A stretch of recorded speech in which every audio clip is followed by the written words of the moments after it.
चलिए आइए मेरे प्यारे छात्र, आज का वीडियो खास होने वाले हैं और आज की इस सेशन में हम बात करने वाले केमिस्ट्री मॉडल सेट 5 का। हमें उम्मीद है कि कल का वीडियो आप सभी छात्र एवं छात्राओं को बहुत ही ज़्यादा अच्छा लगा होगा। और सबसे एक बहुत ही ज़्यादा महत्वपूर्ण बात बताने वाली मेरे प्यारे छात्र कि जो भी छात्र को कल वाला वीडियो अच्छा लगा हुआ हो तो वो दिल वाला इमोजी भेजे, और जिसे पसंद ना आया हो वो सैड वाला इमोजी भेजे। तो उसके लिए हम उससे भी बेहतरीन क्वेश्चन एंड आंसर बना के रखेंगे और फिर वीडियो बना के भेजेंगे।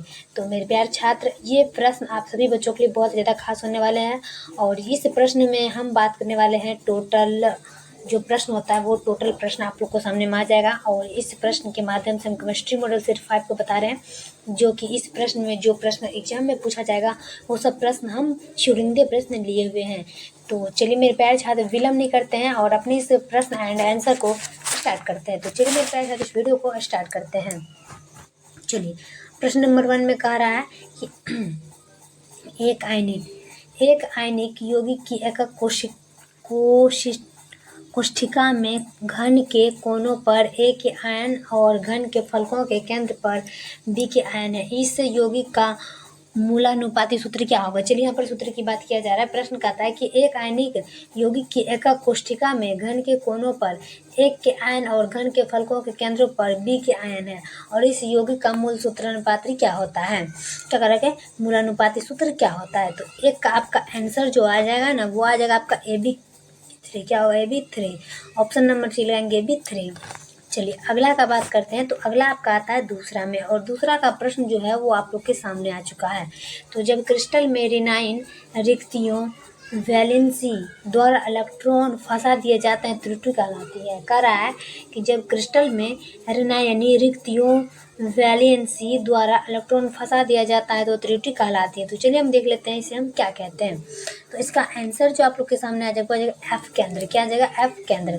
तो घबराएं ना मेरे प्यारे छात्र, प्रश्न को हमेशा याद रखें। चलिए अगला का बात करते हैं। तो अगला आपका आता है तीसरा में प्रश्न कर रहा है। चलिए तीसरा में क्या कर रहा है प्रश्न, और तीसरा में कर रहा है कि निम्नलिखित में किसके लिए हिमांक का अवनमन अधिकतम होता है? याद रखेंगे कि निम्नलिखित में किसके लिए हिमांक का अवनमन अधिकतम होता है। तो चलिए मेरे प्यारे छात्र, हम जानते हैं द K2SO4 का जो है ना हिमांक, ये अवनमन होता है। K2SO4 का हिमांक अवनमन होता है। Option number A. चलिए अगला देखेंगे। तो अगला आपका आता है चौथा नंबर प्रश्न। तो चौथा में क्या कर रहा है कि एक फैराडे विद्युत धारा प्रवाहित करने पर प्राप्त मात्रा बराबर होगी। प्रश्न कर रहा है कि एक फैराडे विद्युत धारा प्रवाहित करने पर प्राप्त मात्रा बराबर होती है। तो चलिए 1 ग्राम समतुल्य होती है, 1 ग्राम समतुल्य होती है। इसका आंसर आ जाता है ऑप्शन नंबर ए में। चलिए नेक्स्ट की बात करते हैं। तो नेक्स्ट आपका आता है 5 का। तो 5 में क्या कर रहा है कि तापमान में वृद्धि के साथ धातु की चालकता क्या होती है? प्रश्न कर रहा है कि तापमान में वृद्धि के साथ धातु की चालकता क्या होती है? तो 5 का आपका आंसर आ जाएगा घटती है। क्या होगा? घटती है। याद रखिए सभी मेरे प्यारे छात्र, क्या हो जाएगा? घटती है। Option number B. चलिए अगला का बात करते हैं। तो अगला आपका आता है 6 नंबर में। 6 नंबर में प्रश्न कर रहा है कि किसी वस्तु के प्रतिक्रिया करने का दर निर्भर करता है। याद रखेंगे कि किसी वस्तु के प्रतिक्रिया करने का दर निर्भर करता है।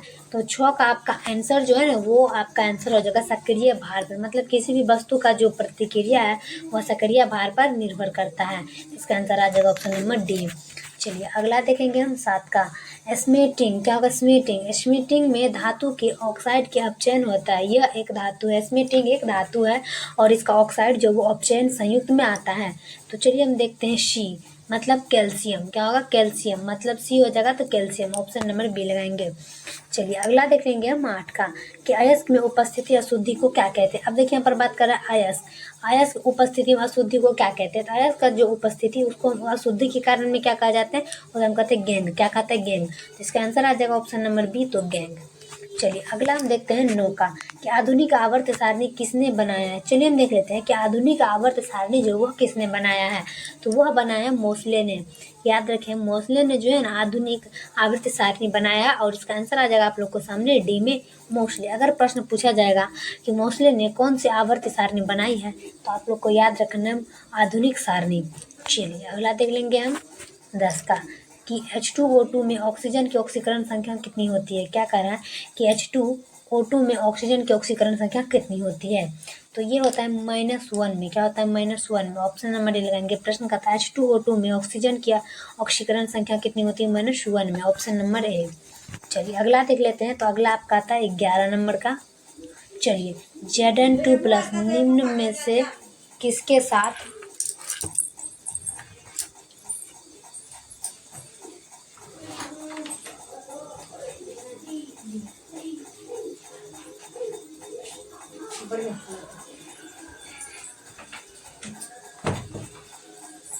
चलिए प्रश्न क्या कर रहा है देख लेते हैं एक बार।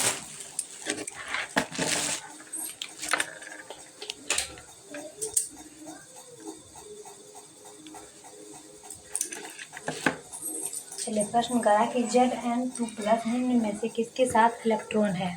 तो किसके साथ इलेक्ट्रॉन करता है याद रखेंगे। और 11 का आपको जगह Cu+ में कॉपर प्लस में क्या होगा Cu+ यानी कि कॉपर प्लस में कॉपर प्लस में Zn2+ जो है ना इसके साथ इलेक्ट्रॉन करता है। तो ऑप्शन नंबर ए लगाएंगे। चलिए अगला देखते हैं। तो अगला आपका आता है 12 नंबर में। 12 नंबर में कह रहा है कि निम्न में कौन सा आयन रंगीन है। प्रश्न कह रहा है कि निम्न में कौन सा आयन रंगीन है। तो 12 का आपका आंसर जो है ना वो आ जाएगा V2+। क्या होगा V2+ जो है ना आयन रंगहीन है, याद रखेंगे हमेशा। Option number D. नेक्स्ट की बात करें तो नेक्स्ट आपका आता है 13 नंबर प्रश्न। 13 नंबर में कह रहा है कि निम्न में कौन सा प्रथम पंक्ति का संक्रमण तत्व नहीं है। कौन सा प्रथम पंक्ति का संक्रमण तत्व नहीं है। तो 13 का आपका आंसर है ना वो 13 का आ जाएगा मैग्नीशियम Mg। क्या होगा संक्रमण तत्व कौन सा नहीं है तो वो आ जाएगा आपका मैग्नीशियम। याद रखें सभी छात्र, अगर एग्जाम में पूछा जाए कि प्रथम पंक्ति का संक्रमण तत्व कौन सा नहीं है तो उसे आपको लगाना है मैग्नीशियम में, ऑप्शन नंबर सी में। अगर मैग्नीशियम नहीं दिया हुआ तो आप लोग नीचे में लिख सकते हैं सर Mg मतलब मैग्नीशियम होगा।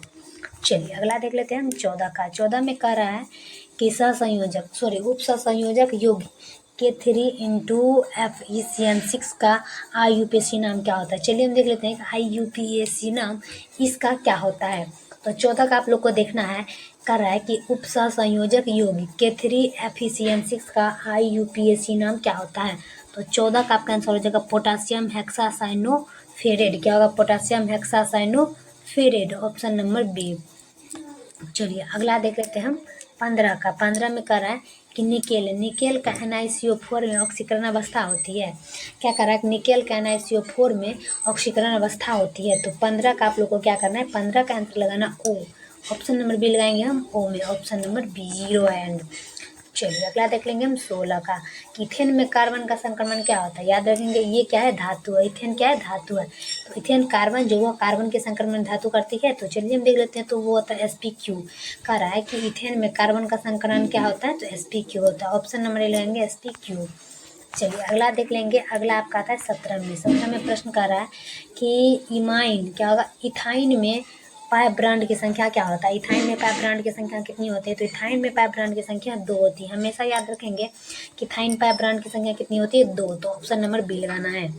चलिए अगला देख लेंगे। तो अगला आपका आता है 18 नंबर में। 18 नंबर में कह रहा है क्या उत्पाद बनेगा यदि एथिल अल्कोहल पर 140 डिग्री सेल्सियस पर H2SO के साथ गर्म करते हैं तो क्या बनता है। कह रहा है प्रश्न क्या उत्पाद बनेगा यदि एथिल अल्कोहल को 140 डिग्री सेल्सियस पर H2SO4 के साथ गर्म करते हैं तो क्या बनता है।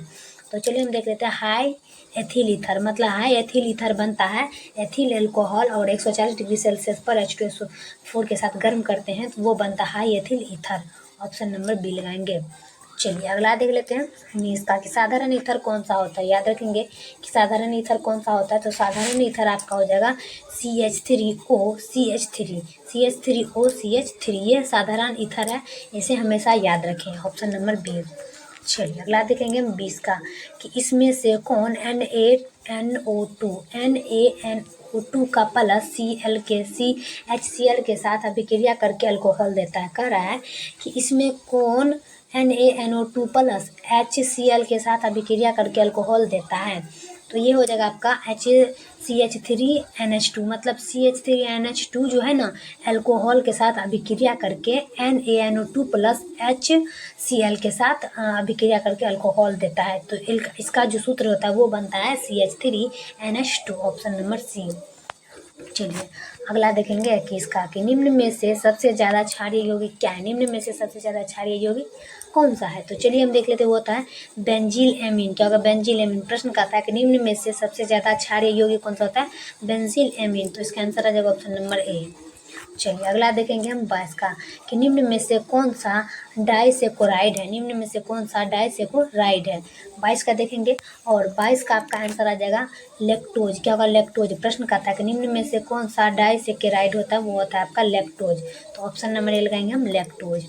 चलिए अगला देख लेते हैं। अगला आपका आता है 23 में प्रश्न कर कि स्टार्च का जल अपघटन करने पर अंत में क्या प्राप्त करते हैं। कि स्टार्च का जल अपघटन करने पर अंत में क्या प्राप्त करते हैं। तो 23 का आपका आंसर हो जाएगा ग्लूकोज। क्या होगा? ग्लूकोज। प्रश्न कहता है कि स्टार्च का जल अपघटन करने पर अंत में क्या प्राप्त होता है, तो ग्लूकोज। ऑप्शन नंबर ए लगाएंगे हम ग्लूकोज। चलिए अगला देख लेंगे हम 24 का नेचुरल। क्या कह रहा है कि नेचुरल रबर निम्नलिखित का बहुलक है। याद रखेंगे कि नेचुरल रबर निम्नलिखित का बहुलक है।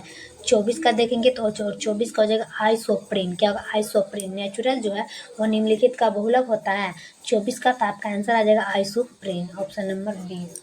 चलिए 25 में देख लेते हैं। 25 का हो जाएगा कॉपर रोलेक्टम। क्या होगा? कॉपर रोलेक्टम के प्रयोग, कॉपर रोलेक्टम के प्रयोग द्वारा बनने वाला संश्लेषित बहुलक क्या कहलाता है। प्रश्न कर रहा है कि कॉपर कैप्रोलेक्टम के प्रयोग करने वाला संश्लेषित बहुलक क्या कहलाता है। संश्लेषित बहुलक क्या कहलाता है, वो होता है आपका कॉपरेलक्टम।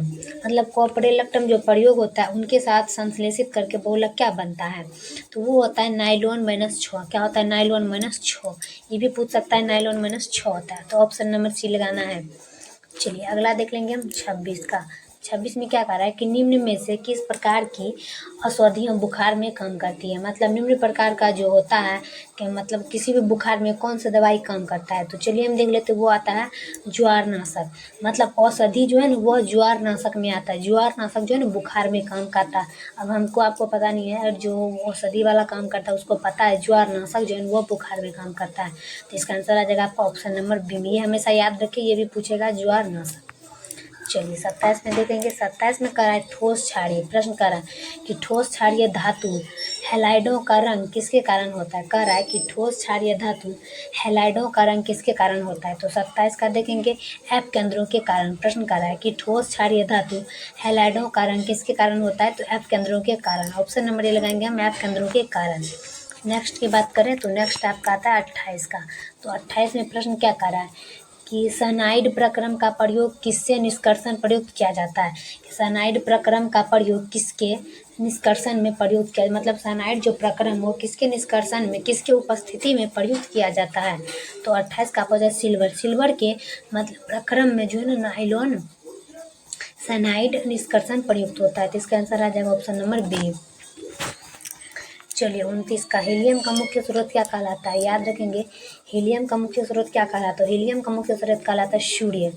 हमें भी नहीं पता था कि हीलियम का मुख्य स्रोत किसे कहते हैं, तो वो होता है आपका सूर्य। हम भी पढ़े तो पता चला। तो याद रखेंगे इसका कि अगर कोई पूछे हीलियम का मुख्य स्रोत क्या होता है, वो होता है सूर्य। Option number C.